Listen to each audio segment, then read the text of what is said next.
Tov. On est dans la Prina Shnia, dans l'Ikouté Moharan. La clé c'est Anochi. Et nous avons dit que donner de la tzedaka à un Talmid Racham, ça évite à l'homme deux fondements négatifs qui peuvent être négatifs, c'est-à-dire le côté du vivant et le côté de celui qui parle. La correspondance négative de ces deux degrés, c'est des animaux sauvages, des mauvais animaux, c'est-à-dire des perturbations de choses qui sont futiles, et des voleurs, l'istime, c'est la deuxième chose, c'est ce qu'on appelle la ga'ava, l'orgueil et tout ça. Donc ces deux degrés-là sont très très négatifs parce qu'ils amènent à la pauvreté, et donc on continue le texte. Nimtza al yedei tzedaka nitzol mi midot raot shel shnei yesodot. Donc en donnant de la tzedaka au tzaddik, la personne est sauvée de ces deux midot raot qui correspondent à ces deux fondements. Chai medaber shem prinat chaya ra'av elistim. Donc c'est ce qu'on a dit tout à l'heure, mauvais animaux et voleurs. Aprina ashlishit, troisième élément que l'homme doit faire, c'est lorsque l'homme déverse, ouvre tout ce qu'il a comme chose négative face à un Talmid Chacham, face à son Rav, face à quelqu'un qui est capable de l'entendre. Et le Talmid Chacham, c'est bien de faire ça devant lui parce qu'il peut aiguiller la personne à revenir vers un chemin qui est plus convenable selon ce qu'il est lui. C'est très très important ce que dit ici le Rav. Il n'y a pas un chemin convenable, il y a un chemin convenable qui correspond à la neshama de la personne. Donc on ne peut pas donner à tout le monde les mêmes réponses tout le temps. Il faut savoir, c'est une intelligence et une sgoula qu'Akadosh Baruch Hu donne à un tzaddik, à un Talmid Chacham, c'est que ce Talmid Chacham est capable de savoir quelle est la racine de l'âme de celui qui est en train de lui parler avec ses problèmes. Et lorsqu'il sait ça, il peut aiguiller selon cette direction-là. Donc les Chachamim nous disent dans Sota, dans le traité de Sota, Ze Talmid Chacham veyom amita, ze prinat vidui, dvarim lifne Talmid Chacham yom amita, remez al vidui, kemo shamru abotenu, zichronam livracha, besanedrin, kol ha-mumatim mitvadim. C'est-à-dire que c'est comme si en réalité la personne se trouve devant la mort et au moment de mourir, cette personne va dire que des vérités. Elle va dire que des choses très très sérieuses sur sa vie et des fondements même de sa vie.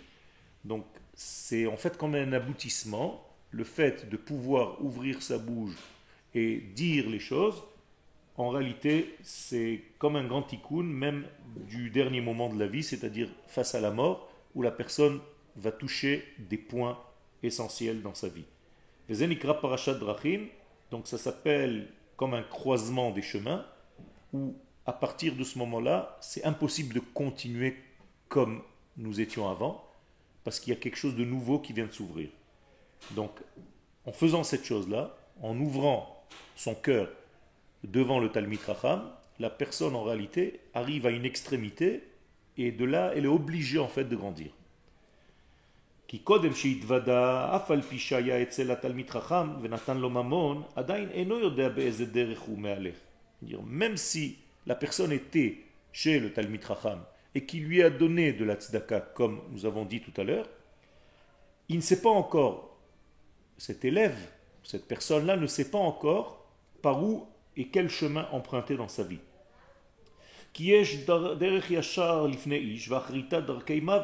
Parce que le roi Salomon nous dit dans Michelet qu'il y a des chemins qui paraissent droits devant l'homme, mais qu'en réalité mènent vers la mort. Chas v'shalom. Aval kshigia le parashat drachim, ze talmid chacham veyom amita, haynu vidui dvarim lifne talmid chacham, azay nitzol mikulam. Mais lorsque l'homme est face à ce talmid chacham, en fait, il est face à la représentation de la lumière divine. habillé dans un homme. C'est ça l'idée qui se cache à l'intérieur. Parce que ce Talmid Chacham, en fait, qu'est-ce qu'il a de spécial par rapport à quelqu'un d'autre? Pourquoi il faut aller déverser ce que tu as dans le cœur devant un Talmid Chacham? Parce que ce Talmid Chacham est censé représenter, en fait, Akadosh Baruch Hu, dans ce monde. Et donc, étant donné qu'il est porteur de la Chokhmah, la personne qui est en face de lui, lorsqu'elle dit ce qu'elle a à dire et qu'elle le dit à haute voix, en fait, elle se place face à un étalon, à une mesure étalon.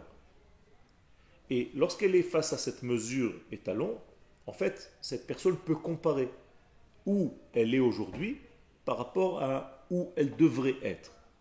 Et quand elle voit cette lumière qui est normalement censée émaner de ce Talmid Chacham, et que la personne voit la situation dans laquelle elle se trouve, il y a comme une comparaison qui se fait.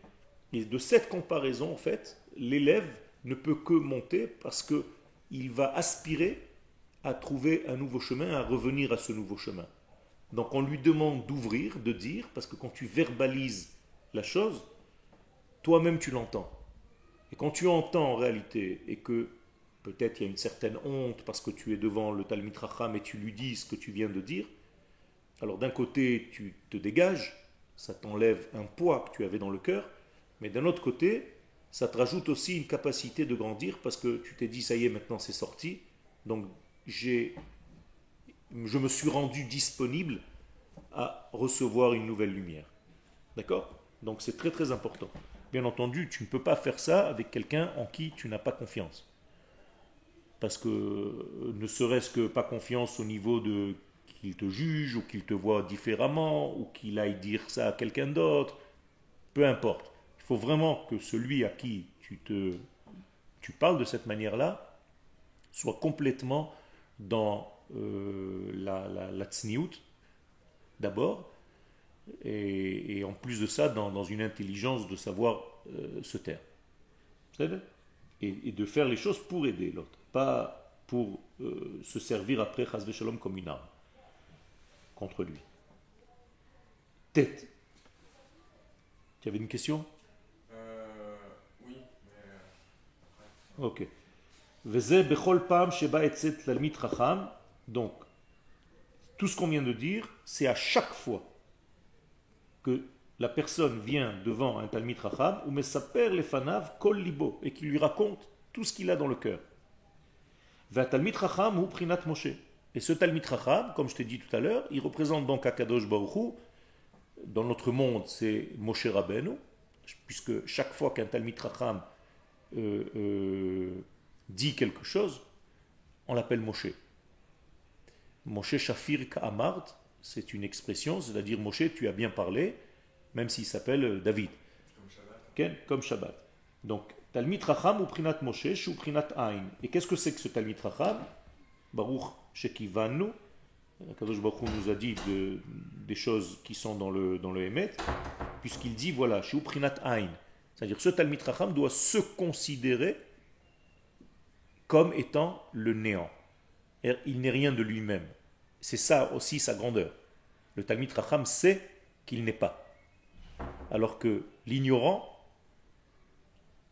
pense qu'il est. D'accord? Et plus on grandit en Chokhmah, plus on ne fait plus pour soi, mais on devient vecteur des valeurs d'Akadosh Baruch Hu. D'accord? Donc ce Talmid Chacham, il a la Chokhmah. Pour ça on l'appelle Chacham, parce que la Chokhmah, elle vient d'où? D'un degré supérieur. Or, le degré qui dépasse la Chokhmah, qui est avant la Chokhmah, c'est le Keter. Dans les Sphirot, il y a Keter et après il y a Chokhmah. Donc la Chokhmah d'où elle sort? De Keter. Or, le Keter, il s'appelle comment? En, Ain.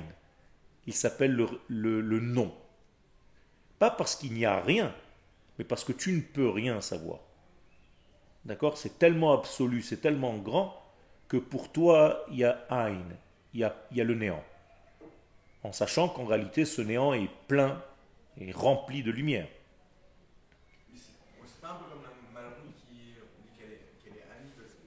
Ça, c'est déjà Ani. C'est-à-dire, quand on arrive à la Malchut, on a transformé le Ain en Ani. C'est-à-dire, j'ai pris quelque chose de ce Ain-là. Où est-ce que je peux le prendre? Dans la Chokhmah. Puisqu'il y a marqué à Chokhmah, mais Ain Timatse. la chokhmah va sortir du Aïn. Donc qu'est-ce que fait l'homme qui est chacham? Mais il va prendre de ce néant quelque chose malgré tout, et c'est la preuve donc qu'il y a quelque chose dans ce Aïn, et qui va l'utiliser dans sa vie, qui va l'amener dans sa vie, qui va le vivre dans sa vie, dans son degré qui s'appelle Malchut. Donc la Chokhmah a une fille qui s'appelle Malchut. Et elle-même, la Chokhmah, a une maman qui s'appelle le Keter. Donc elle va prendre de Keter ce qu'elle est capable de transmettre à sa fille qui s'appelle Malchut, et le peu, ne serait-ce qu'un peu de ce Aïn là, va devenir un Ani au niveau de la Malchut. Ok? Donc, Vers Chokhmah me Aïn timatse, voilà, comme il est écrit, et la sagesse vient du Aïn.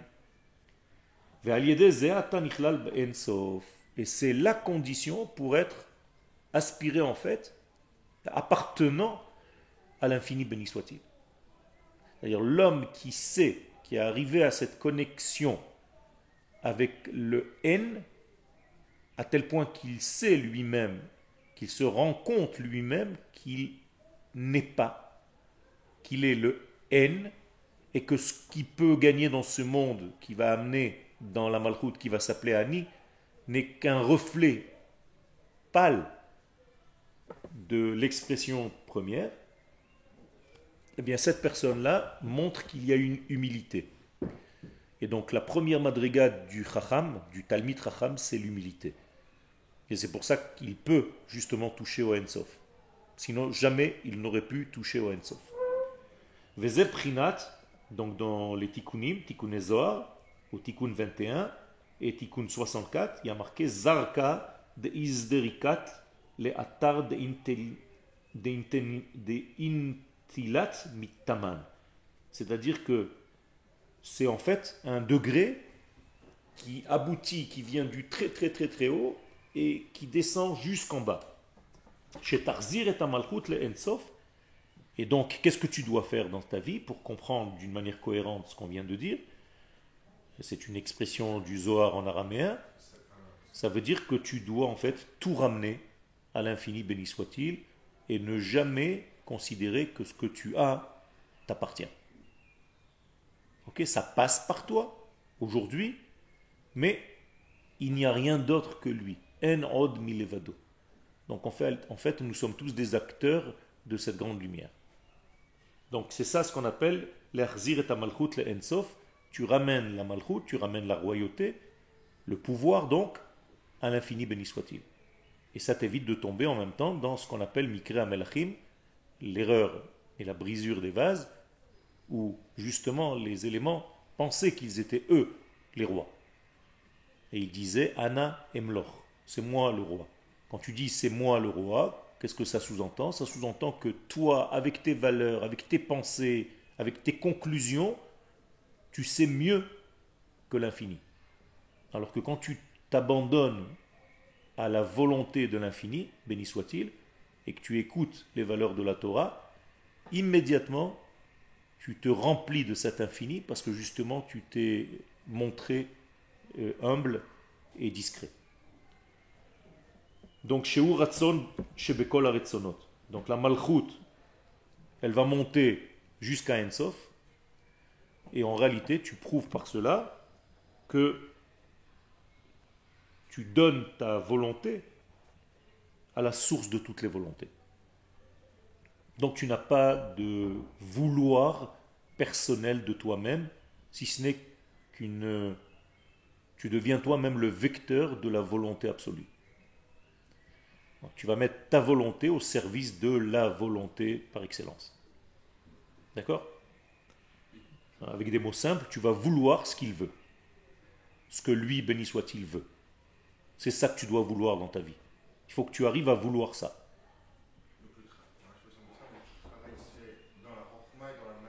C'est ça. La Chokhmah va puiser en fait ce qu'elle peut du Ensof, avec toute humilité, et elle va immédiatement la faire vivre, puisque la Chokhmah, son degré c'est la vie, la Chokhmah techaye, et be'alea.